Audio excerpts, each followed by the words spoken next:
दोस्तों नमस्कार। ईडी ने अपनी क्लोजर रिपोर्ट में हाई कोर्ट में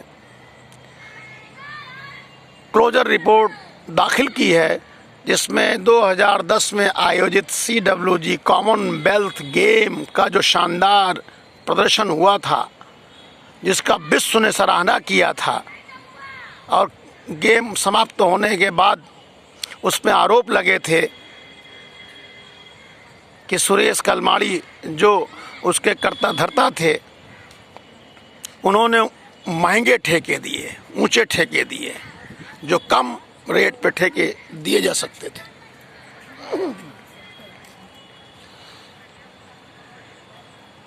फिर CBI रिपोर्ट बैठी।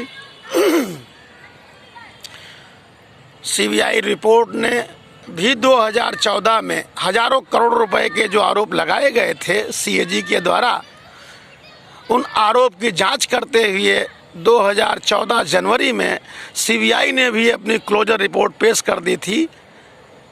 बावजूद 14 में सरकार बदलने के बाद 10 साल तक ये केस चलता रहा, और कल ईडी ने हाई कोर्ट में क्लोजर रिपोर्ट पेश कर दी और ईडी ने बोला है कि ना कोई मनी ट्रेल मिला है और ना कोई घोटाला हुआ है, जिसमें सुरेश कलमाड़ी तत्कालीन गवर्नमेंट UPA 2 की जो गवर्नमेंट थी, उनके कराए हुए खेल के आयोजन का विश्व ने सराहना किया था कि बहुत शानदार गेम का आयोजन किया गया, विश्व पटल पर भारत का नाम बहुत ऊंचा हुआ था। लेकिन आरोप लगने के बाद उनको जेल भी जाना पड़ा। 2012 में उनकी जमानत भी हो गई थी, और शीला दीक्षित के ऊपर भी आरोप था। उस समय मुख्यमंत्री शीला दीक्षित दिल्ली की थी, जो आज नहीं रही हैं। और क्लोजर रिपोर्ट में किसी प्रकार के घोटाले होने की बात नहीं, जबकि तब हजारों करोड़ रुपए के घोटाले की बात हुई थी। फिर बाद में इसको 100 करोड़ 80 करोड़ में लाया गया। अब 100 रुपये भी घोटाले में नहीं मिले हैं। और 2014 के पहले प्रधानमंत्री मोदी जब तक गुजरात के मुख्यमंत्री हुआ करते थे, तो उस समय उन्होंने आरोप लगाया था कि 2G स्पेक्ट्रम घोटाला, कोयला घोटाला, CWG घोटाला,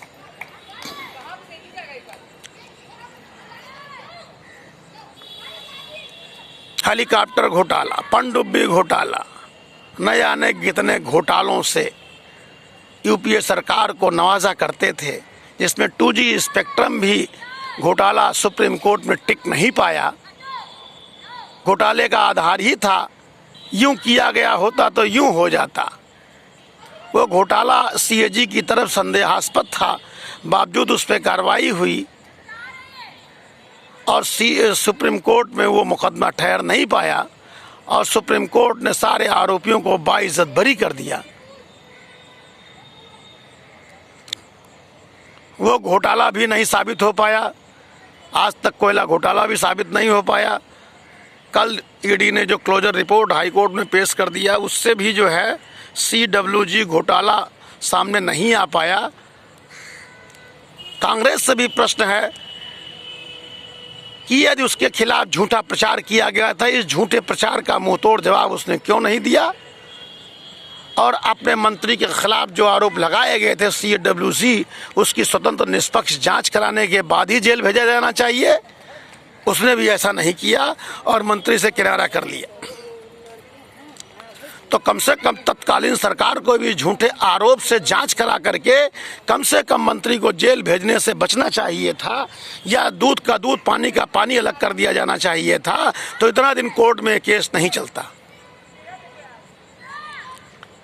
और भाजपा ने तो घोटालों की बाढ़ आरोपित कर दिया था केंद्र सरकार पर, जिसकी वजह से देश में माहौल बना कि ये सरकार घोटालेबाज है, घोटाले के सिवा ये कुछ करती ही नहीं है, और जनता उनके खिलाफ चली गई।